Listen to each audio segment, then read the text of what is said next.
my premise for the show here was the space between, and I have spent probably a lifetime thinking about the spaces between, and that is kind of the things that separate you and I, the things that separate objects.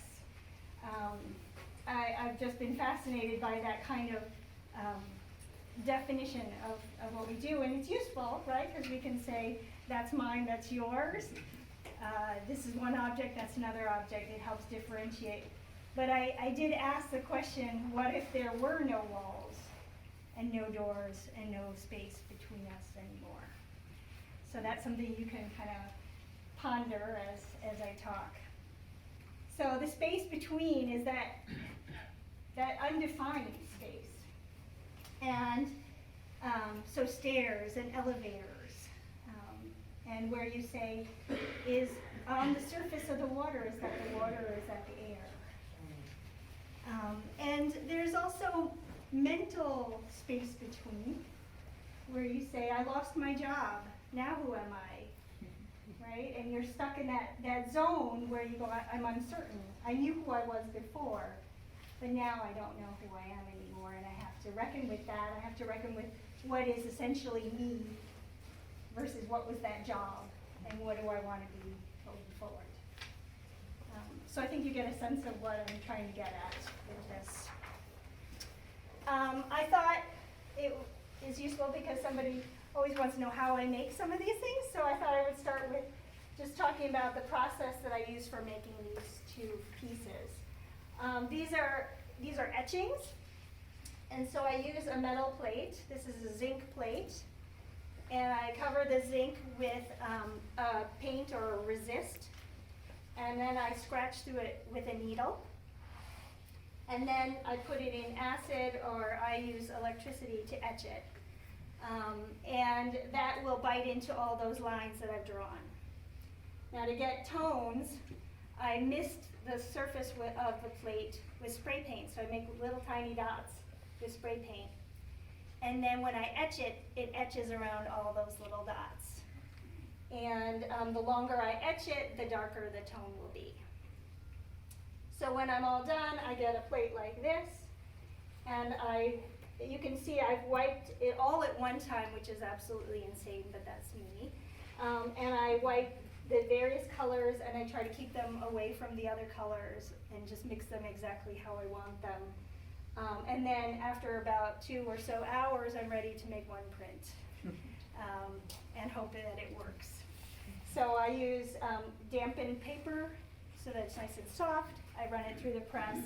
The press exerts about 500 pounds per square inch of pressure on the paper and forcing it down into the crevices. And then it prints. Okay, so that's technical how I did these two. So this piece is called Up to Me, and I was pondering what it would be like if running the universe was up to me. And I decided it was like riding a unicycle on a tightrope across the universe. And I don't know how to ride a unicycle, and I'm pretty afraid of heights, and this wouldn't work out so well. And I've got a lot of screws and bolts and stuff flying off here, so there's no way I'd be holding all this together. So it's a good reminder when I think it's up to me to hold things together that I actually don't have that power. So this is the companion piece. This one I used a seesaw instead of a unicycle. I was on playground equipment, apparently. And this one, we have the whole universe, and it's being sifted down into this small glass jar. And if I think about Jesus becoming, the creator of the universe becoming human, then that makes sense.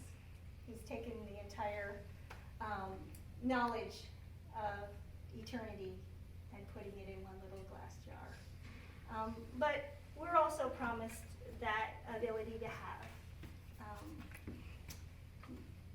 I think we're given a sense of the eternal, and we're given a sense of what is possible. When we live in this sense of this ought to be right, even when it isn't.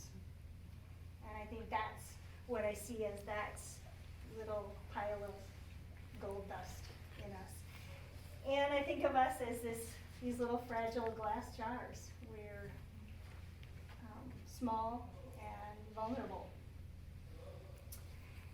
And so you'll see the seesaw. I have this little black gob over here because we live a life where we're balancing the darkness and our hope. And so when things are out of whack, I'm focused on the darkness and on the difficulty. And I come back to this piece when I'm like overwhelmed with life and go, wait, there's the other half of that equation, where there's hope in the balance. Okay, so this piece is called Above and Below. Again, I'm dealing with that meeting point between, the space between. And I became pretty obsessed with this boathouse. The first thing you are met with when you arrive at Ross Island is this boathouse. And there's something magical when you go through its arched openings and you are suddenly in another world. It's definitely somewhere else instead. It's very magical. And you feel like you've gone back in time because this was used in the past. And you know there was a life in there somehow, you know, that there were people and there were purposes to all these windows and doors and pulleys, but you don't quite have access to all that information, so it's kind of mysterious and exciting. And so it's below this grand Viking hall, and so you're not in the grand Viking hall, you're below it, but you're above the water, and the light shimmers, and it's mossy and green and reflective. And so that's what I was trying to capture there. Okay, so these two pieces were part of a series that I did on butterflies, and I'll show you, this is the woodcut I used to create that, and it actually looks like that.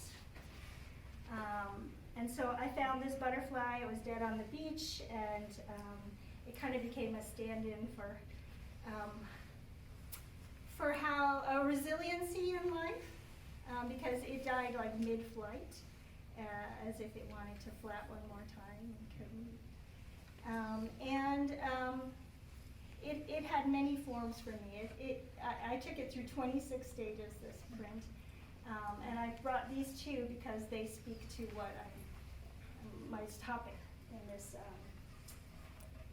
oh, I should tell you how I make this. So this is birch plywood, Baltic birch plywood, so it's a really fine grained plywood. And then I'm carving into it with very fine tools. I'm leaving anything that I want black, and I'm taking away any negative space, so. And then, of course, all prints have to be done in reverse, too. So I'm doing a negative in reverse, if that makes sense. And when I'm done, I roll ink on the surface, and then I put it through my press with paper, and it prints onto the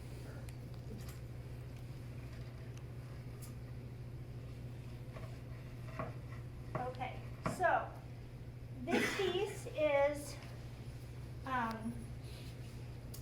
two prints. One on either side of the paper. So I printed it on both sides. I then hand colored it with watercolors.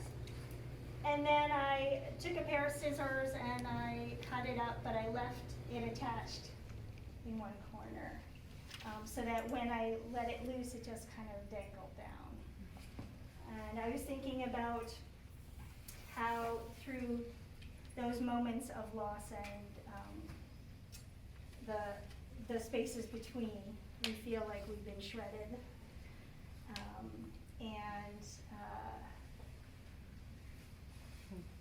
and we're having to kind of put the pieces back together.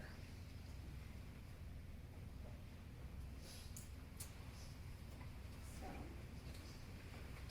and this piece is called I Wait in Black and White, and so here the caterpillar has gone into the cocoon, and what I think is really interesting is that inside the cocoon, the caterpillar turns mostly to goo. Not entirely, but mostly. So I have no idea, it's kind of a mystery how it comes out the other end as something completely different.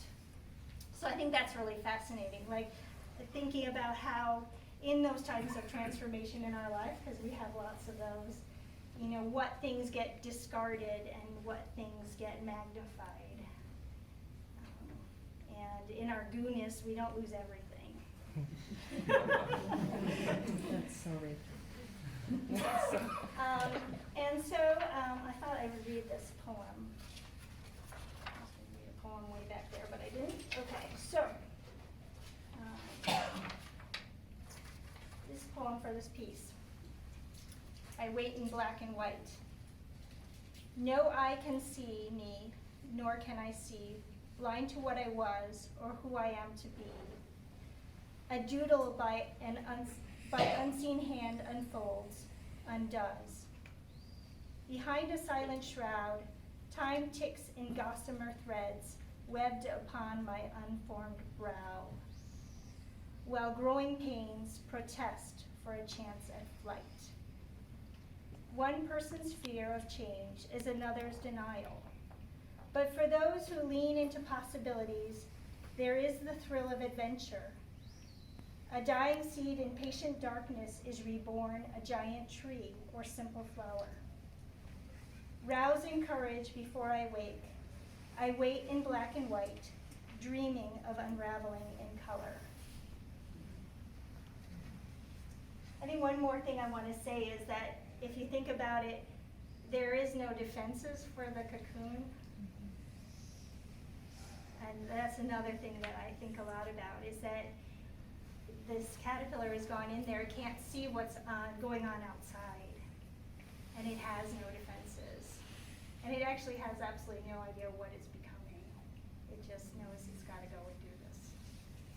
So change is a place of vulnerability.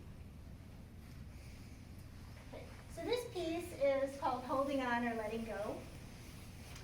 And I was thinking about how do we know in life when we are to hold on to things and when we are to let go. And sometimes I hold on too long, and sometimes I'm too afraid and I let go too soon. And so I was just pondering that. And I thought about trees. They have these leaves on their branches and they hold on to them in the right season. And when the season changes, they know to let go. I also was thinking about a fishing pole. So you kind of see this shape is like a fishing pole, and the leaves are actually held by fishing hooks. And so kind of that catch and release kind of feeling. So when I was making this piece, I was frantically trying to get it done for a deadline. And I was getting more and more stressed doing it because there's a lot of little bits of paper. So basically I've printed lots and lots of little prints, and I've cut them up and I've sewn them back together to make this piece. And so I was frantically working, and in the middle of my frantic state, I got a phone call that a friend was dying. And I realized as I walked back to the piece that this was a moment where I needed to let go for a time. And so my art has a tendency to teach me when I listen.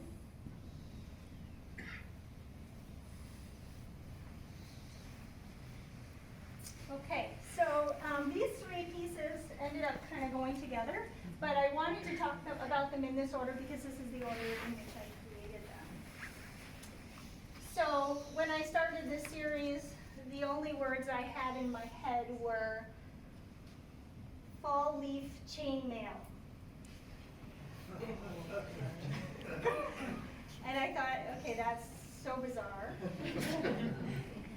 And it's so so bizarre, I don't want to let go of it, and I want to think about that a little bit more, why that comes into my head. And so I just started pursuing this fall leaf colored chainmail. And I drew up what shape I wanted it to be. I wanted it to look like a vest of chainmail, and if you don't know what chainmail is, it's what the knights wear under their armor. So I wanted it to look like a vest of chainmail, but I also wanted it to look like lungs, and I also wanted it to look like wings. So it kind of is all those things to me. So I started I printed my colors, and I started cutting out these little ovals of paper, and then I started putting them together with the little rings that chainmail is made out of. And I had about 5 of them together, and it was like super heavy already. And I thought that the paper's gonna rip, and it's all sagging, it's never gonna work. And so in that moment, I learned from my art, and my art told me, lighten the load. So I thought, well, that's cool, I'm gonna lighten the load. And so I lightened the load, and there's a few rings left, but a lot of it is just sewn together. And so I made the colored part, and then I was like, well, now what? Now where is it supposed to live? Where is it supposed to occupy? And so I thought long and hard about it, and I said, well, it's a garment, so it needs a hanger, so that's clearly a garment. So I started with the hanger, and then the hanger started sprouting roots, and then it sprouted a tree on top. And as I pondered what this piece was about, I remembered this passage of the Bible that I knew a song about, and I was like, okay, this is kind of cool. And it is it's a passage that Jesus eventually took as saying, I'm doing this. And so the passage is Isaiah 61, and he's saying that we're going to get a garment of thankfulness, and it's going to replace our despair, our heaviness. And I thought that's so cool because I let go of a lot of that weight while I was making this. And then the rest of that phrase is that we'll be trees of goodness. And so our thankfulness grows into something that's good.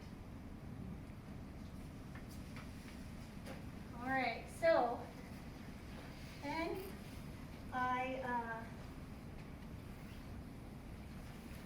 this piece was kind of developed out of conversations. As that friend I mentioned was dying, I spent time with her by her bedside, and I noticed that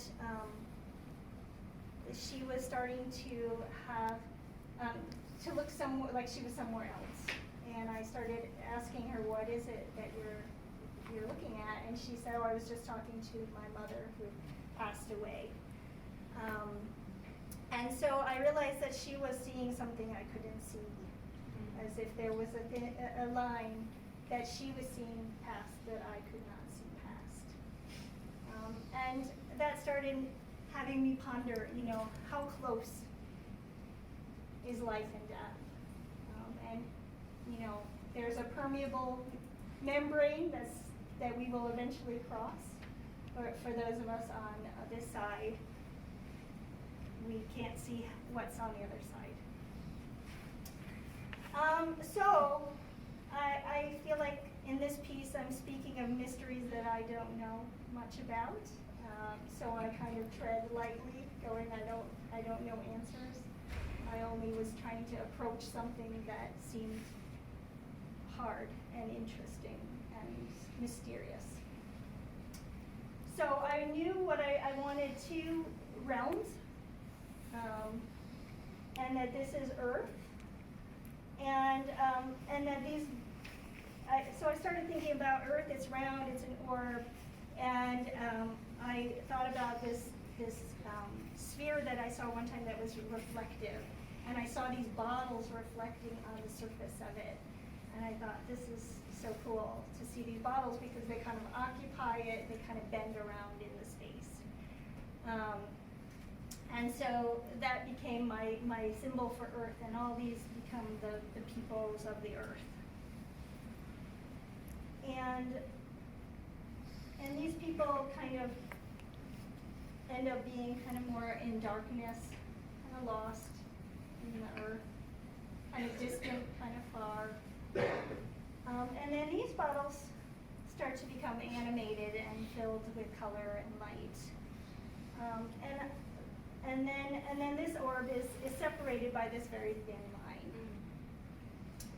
And so then I said, well, what am I doing here? I don't even know what this piece is about. So I went back to the same Bible passage and I said, oh, this is the oil of joy that we're given instead of sorrow and mourning.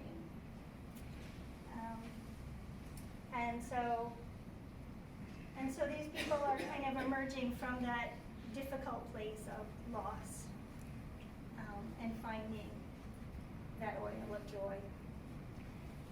And so even though there's this thin line of separation, there is a certain continuity, as my friend was showing me. And so I created this map or figure ground of a city, and that is the only thing that passes between the two spheres. And so I moved on and said, well, there's one more piece to that Bible passage, and so I want to have that piece. That piece is that instead of ashes, we will have beauty. So my figure here is, could be asleep, could be dead, could be just a shadow of themselves because they're in that place of loss and feeling defeat or mourning. And so that's why the figure was left intentionally white. And then the figure is actually, it's just like a section as if I chopped through the earth. So this figure is underground. And it's buried under these logs that have been burned and charred. And on top of the earth are these ruins. Because I felt like we have the interior feelings of being ruined, and then we have whatever is on the exterior that's been burned or broken or lost. So I wanted to kind of look at both of those aspects of it. And then there's this little slant of light that's coming and hitting the figure. And it's bringing that glimmer of hope that there is new life ahead. And there's a seed here, and the seed is being split open to grow into this plant. But I wanted the seed to kind of look like a heart, and so the heart is also split open, and it's being mended. So there's threads that are sewing it back together. And then it's growing into this flower, and the flower is also kind of a bird-like form. And the flower is the favorite color of my friend, who took lots of pictures of flowers. And that was kind of accidental, but I was like, that's what it's supposed to be. So, and I will read you this poem, and this poem kind of ties all three of the pieces together. This piece is called When Ashen Bones Slept. When ashen bones slept 28 hours a day, a slant of light awakened mercy's beauty. When puffy eyes saw only the loss of you, joy anointed streets of thin separation. When life hung heavy as a garment of chains, gratitude took root, declaring seasons good. Okay. Well done.